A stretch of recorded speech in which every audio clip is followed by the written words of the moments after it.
The final context we're looking at is ethnicity. One of the beautiful facets of human variety is our racial lineage. Humans from different parts of the world have unique physical traits. For example, hair structure and skin color, of course, but those aren't so relevant to us as sculptors. Rather, these subtle, shapely differences in our faces is what we're seeking to understand in this video. Beginning with the base head I sculpted, which is somewhere in the Caucasian category, but we'll look at Caucasian traits last after we've morphed into the other ethnicities for the sake of comparison. So first, let's explore the Asian ethnicity. This includes indigenous populations of Asia, Polynesia, and the Americas, North, Central, and South.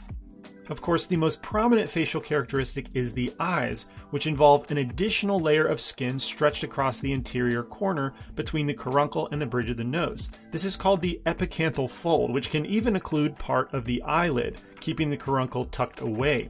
While this fold can appear within all ethnicities, it is a very distinct Asian feature. Also, Asian eyes tend to be thinner vertically. As for other features, Asian noses tend to be flatter and wider.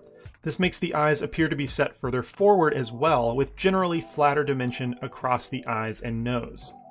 Moving into the mouth region, lip shapes tend to be more simplified and rounded, while the chin to nose angle is often straight vertically.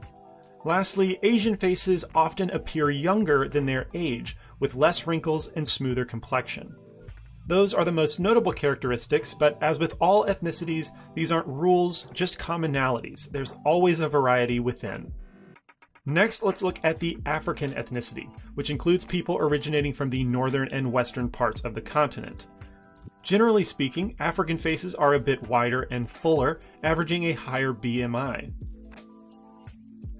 Eyes are structurally similar to Caucasian eyes, but can include epicanthal folds. Noses don't protrude as far outward, they are wider horizontally and shorter vertically. Mouths often extend further from the face, aligning with the tip of the nose. Finally, lips are fuller, with commonly rounded peaks of Cupid's bow. I've also added another hair proxy to better complement the African ethnicity.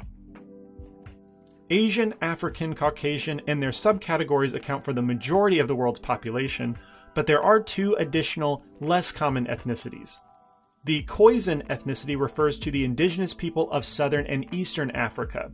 Still maintaining a hunter-gatherer lifestyle, a key feature is their leanness, slender, toned necks, and skeletal facial structure. Eyes commonly feature epicanthal folds, however they tend to be less prominent than Asian eyes. Another distinct characteristic is large, wide cheekbones, tapering toward a thin jaw, which creates a notable triangular shape. Khoisan noses appear to be the flattest of these 5 ethnic categories, and commonly come to a point. And really the whole face is notably flatter. Lips are full, with tubercle volume extending beyond vermilion borders. Lastly, they seem to have smaller ears too. Note the photos of older Khoisan people. Next, we're going to look at the Aboriginal ethnicity. That includes indigenous populations of Southeast Asia, Oceania, as well as parts of South Asia. Among the key physical characteristics is a pronounced brow that overhangs the eyes. Eyes are commonly set a little closer together. Cheekbones a bit wider and more prominent. Aboriginal noses are generally shorter and wider with a flattened bottom contour. And lips are often located further down, closer to the chin, leaving a wider space between lips and nose. Now let's circle back around to the Caucasian ethnicity, in which our default head qualifies. This ethnicity includes a wide range of locations: Europe, Western Asia, Central Asia, South Asia, North Africa, and the Horn of Africa. Caucasians seem to have the widest variety in nose shapes, with the most potential for thin, long noses. Lips are often more defined and less full, with sharp Cupid's bow peaks. While epicanthal folds can occur, they're not common. Instead, the interior corner of the ocular cavity is often deeply hollowed out. BMI is lower on average in Caucasian faces, where facial structure can appear more skeletal. Once again, these traits we've talked about are more observational guidelines than hard rules. Each ethnicity is deeply and beautifully varied.